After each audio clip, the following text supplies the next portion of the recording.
घर्षण मात्र से अपनी भावनाओं की इमोजी भेज रहा है। 4 बोतल वोट का काम मेरा रोज का ने भारत का भविष्य तबाह कर रखा है। हम ना एक ऐसे समाज में जीते हैं जहां लड़कों से बात करता देख जो भाई हड़काते हैं, लड़कों से बात करता देख जो भाई हड़काते हैं, वही भाई अपनी गर्लफ्रेंड के किस्से घर में हंस हंस कर सुनाते हैं। और मैं बता दूं, महिला सुरक्षा के मामले में हम आज भी चौथे नंबर पर आते हैं। हम ना एक ऐसे समाज में जीते हैं जहां पत्थर की मूरत को लगते हैं 56 भोग और भूखे नंगे तड़पते सो जाते हैं लोग, भूखे नंगे तड़पते सो जाते हैं लोग। मजदूर को मजदूर समझिए, मजबूर नहीं। गरीब को काम दीजिए, दान नहीं। और अगर दान देने के इच्छुक हैं तो जीते जी रक्तदान दीजिए और मरने के बाद अंग दान देकर किसी मरते हुए को जीवन दान दीजिए। यही सच्ची देशभक्ति और यही सच्चा राष्ट्र प्रेम है। ना सरकार मेरी है ना रब मेरा है, ना सरकार मेरी है ना रब मेरा है, और ना ही ये बड़ा सा नाम मेरा है। बस इतनी सी बात का गुरूर है मुझे कि मैं भारत की हूं और ये भारत मेरा है और ये भारत मेरा है। परंतु एक वैचारिक बीमारी हमारे समाज में मुझे नजर आती है।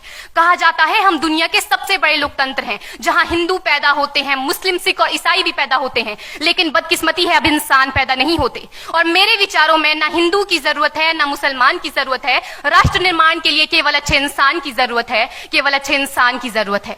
जरा सोच कर देखिए, ये पेड़ पौधे और शाखाएं भी परेशान हो जाएं अगर परिंदे भी हिंदू और मुसलमान हो जाएं।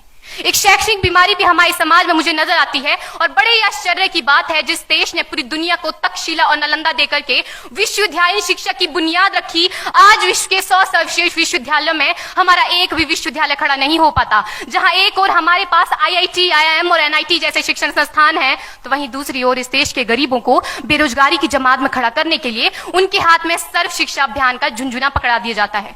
और मैं बता दूं, इस शैक्षणिक बीमारी का केवल एक कारण वो ये कि हमारे देश की शिक्षा नीति केवल 2 तरह के लोगों के लिए बनती है। पहले वो जो विद्वान हैं और दूसरे वो जो धनवान हैं। इसी तरह की कई गजब की बीमारियां हैं, और इन बीमारियों की जो जड़ है ना, वो हमारा अंधविश्वास। और मेरे विचारों में जब तक इस देश का युवा अपनी सफलता के लिए मंदिरों में जा जाकर नारियल फोड़ फोड़ कर भगवान को रिश्वत लगाता रहेगा, हमारे समाज का शिक्षित वर्ग ही बिल्ली के रास्ता काटने पर खड़े हो जाना, अपने धर्म अपनी जाति को ऊंचा मानकर दूसरों के धर्म की अवहेलना करता रहेगा, तब तक ना तो इस देश से अंधविश्वास खत्म होगा और ना ही हमारा राष्ट्र निर्माण संभव होगा। हमारी संस्कृति, हमारी सभ्यता को दुनिया ने शीश नवाया है, तो क्यों आस्था के नाम पर हमने अंधविश्वास फैलाया है? मेरे विचारों में हमारा राष्ट्र निर्माण तब संभव होगा जब इस देश में महिलाओं की पूजा नहीं, उनकी इज्जत की जाएगी। राष्ट्र निर्माण तब संभव होगा जब हम जातिगत आरक्षण नहीं बल्कि सामाजिक सशक्तिकरण पर बात करेंगे। राष्ट्र निर्माण तब संभव होगा जब स्वच्छता अभियान में केवल सरकार नहीं बल्कि सड़क पर चलने वाला हर एक नागरिक हाथ बंटाएगा, स्वच्छ भारत स्वस्थ भारत को दिल से अपनाएगा। असल मायने में हमारा राष्ट्र निर्माण तब संभव होगा जब एक गरीब बच्चा मध्याह्न भोजन के नहीं बल्कि ज्ञान अर्जन के लिए सरकारी स्कूल की चौखट पर कदम रखेगा। और हमारा राष्ट्र निर्माण तब तक संभव नहीं होगा जब तक एक नागरिक नैतिक रूप से सटीन, चारित्रिक रूप से भ्रष्ट, मानसिक रूप से दिवालिया, धार्मिक रूप से अंधा, राजनीतिक रूप से गंदा, स्वैच्छिक मान मूल्यों के आंकड़ों में जिन्न शिन्न पैपंदमयी अखंड भारत को खंड खंड करता रहेगा। तब तक हमारा राष्ट्र निर्माण संभव नहीं होगा। बड़ी बड़ी बातें नहीं, छोटी छोटी कोशिशें करनी होगी, क्योंकि ठोकर हमें पहाड़ से नहीं पत्थरों से लगा करती है।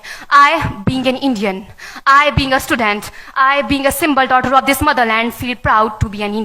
और मैं सैल्यूट करना चाहूंगी सरहद पर दिन रात हमारी रक्षा के लिए खड़े हर उस जवान को, इस देश की पुलिस, प्रशासन और किसान को, और इस देश के हर उस व्यक्ति को जो अपना काम पूरी ईमानदारी, पूरी मेहनत और पूरी लगन से करते हैं, जिनके बिना राष्ट्र निर्माण की कल्पना करना भी असंभव सा लगता है। और आज इस मंच पर पूरी जिम्मेदारी के साथ मैं भारत की बेटी ये कहती हूं कि हमारा राष्ट्र निर्माण तब संभव होगा जब हम सभी, मैं, आप, हम सब मिलकर प्रयास करेंगे, क्योंकि हमारे देश की जिम्मेदारी नहीं है हमें आगे ले जाने की, हमारी जिम्मेदारी है अपने देश को आगे ले जाने की, अपने राष्ट्र को आगे ले जाने की, अपने वतन को आगे ले जाने की। तो अंत में मैं बस यही कहना चाहूंगी, मेरा हिंदुस्तान महान था, महान है, महान रहेगा।